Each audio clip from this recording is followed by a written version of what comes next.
Over the last 250 years, the world of Scotch whisky has seen some dramatic changes.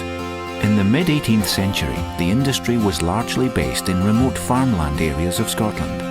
But after the Excise Act of 1823, more whisky makers became legal and licensed and began to form distilleries like those we know today.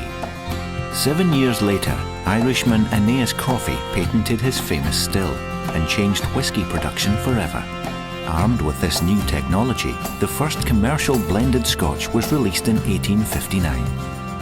In the 1860s, the French brandy industry collapsed and a huge gap appeared in the global market.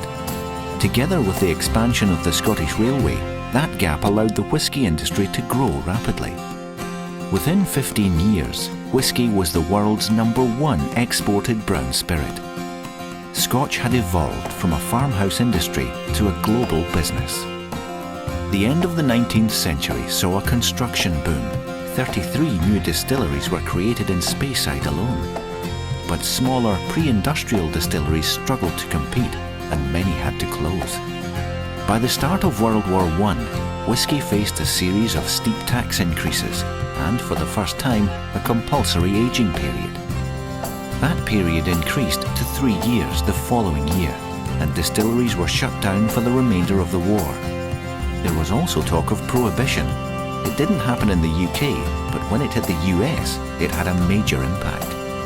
Exports dropped and duty increased again, and many distilleries closed for good.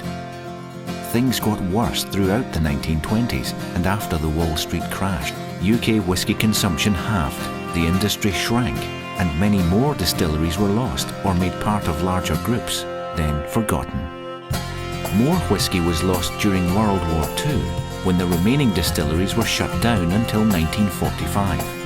As an essential foodstuff, barley was also rationed well into the 1950s. Events like these had dramatic consequences for the whisky industry and caused many of Scotland's traditional distilleries to close their doors. For years, their whisky-making secrets were lost to the world. Until now, the Lost Distillery Company.